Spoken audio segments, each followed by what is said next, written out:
Hello guys, आपका इस नए वीडियो में स्वागत है। आज हम मित्सुबिशी VFD के पैरामीटर के बारे में देखेंगे। पैरामीटर कैसे सेट करते हैं। अभी जो हमारा VFD है वो D700 है, तो अभी हम इसमें पैरामीटर सेट करेंगे।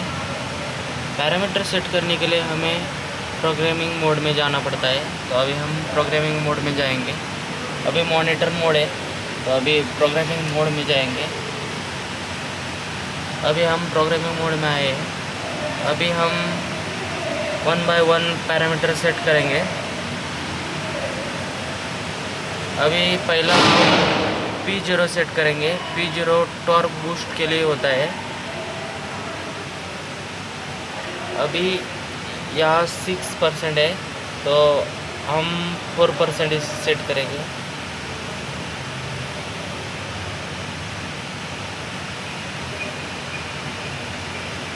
अभी हमारा P0 सेट हो गया है। अभी P1 सेट करेंगे। P1 मैक्सिमम फ्रिक्वेंसी के लिए होता है, तो हम इसकी फ्रिक्वेंसी 50 रखेंगे। जो मैक्सिमम फ्रिक्वेंसी की रेंज होती है वो 0 to 120 हर्ट्ज़ होती है, तो हम 50 हर्ट्ज़ सेट करेंगे।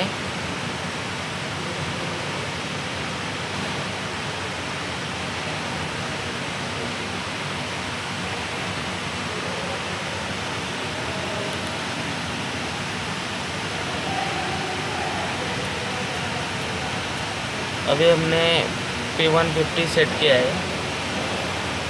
अभी P2 सेट करेंगे। P2 भी मिनिमम फ्रिक्वेंसी के लिए होता है। उसकी रेंज होती है 0 to 120 हर्ट्ज़ होती है। उससे भी हम 50 हर्ट्ज़ सेट करेंगे।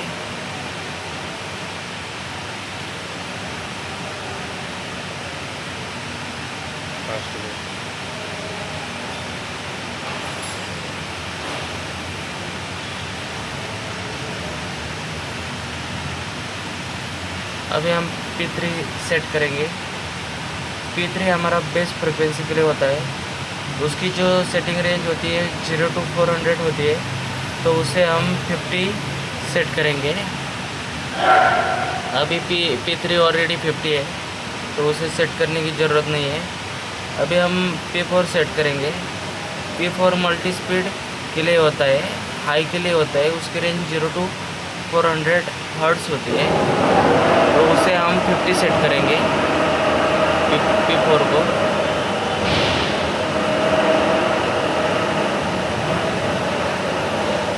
P4 हमारा ऑलरेडी 50 है, तो उसे सेट करने की ज़रूरत नहीं है। अभी हम P5 सेट करेंगे। P5 हमारा मल्टी स्पीड मिडल के लिए होता है। उसकी रेंज 0 to 400 हर्ट्ज़ होती है। उसका हम 30 सेट करेंगे, बट ऑलरेडी 30 है, तो उसे सेट नहीं करेंगे। अभी हम P6 सेट करेंगे।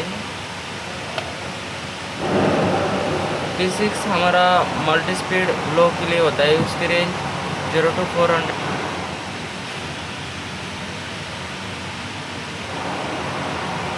तो उसे हम 10 हर्ट्ज़ सेट करेंगे।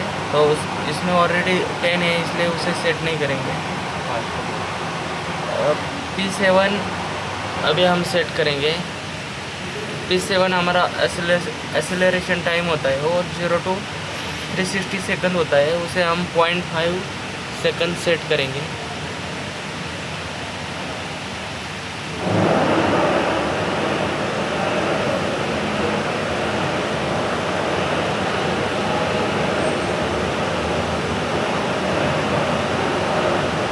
अभी हम P8 सेट करेंगे। Deceleration time 0 to 360 second range में होता है। उसे हम 0.5 सेकंड सेट करेंगे।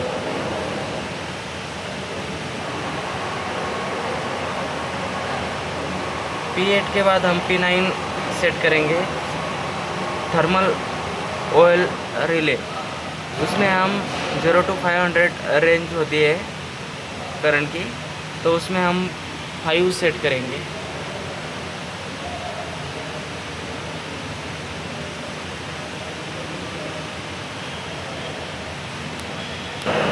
अभी हम P73 डायरेक्ट सेट करेंगे। हमारे बीच के पैरामीटर हमें नहीं लगते, तो हम डायरेक्ट P73 सेट करेंगे। वो एनालॉग इनपुट सिलेक्शन के लिए होता है।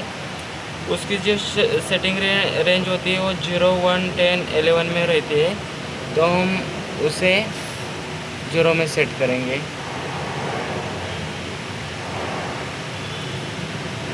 ऑलरेडी 0 है, इसे सेट करने की ज़रूरत नहीं है। अभी हम P79 सेट करेंगे।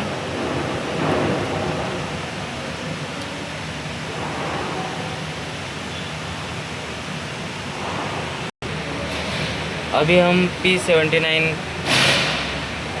सेट करेंगे, तो ऑपरेशन मोड सिलेक्शन के लिए होता है। उसकी सेटिंग रेंज 0, 1, 2 रहती है, तो हम उसे 0 सेट करेंगे। ऑलरेडी 0 है, सेट करने की ज़रूरत नहीं है।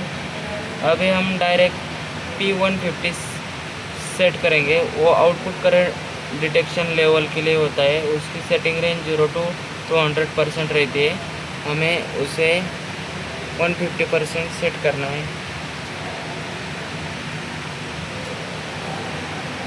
अभी 150% ऑलरेडी है, तो सेट करने की ज़रूरत नहीं है। अभी हम P151 सेट करेंगे।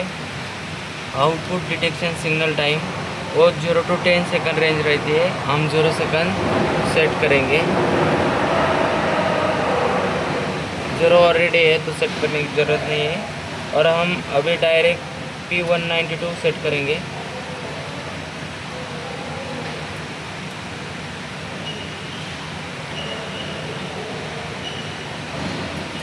इसकी रेंज ये ABC टर्मिनल फंक्शन सिलेक्शन के लिए होता है। इसकी रेंज 96, 99, 112, 199 रहती है, तो हम इसकी रेंज 199 सेट करेंगे।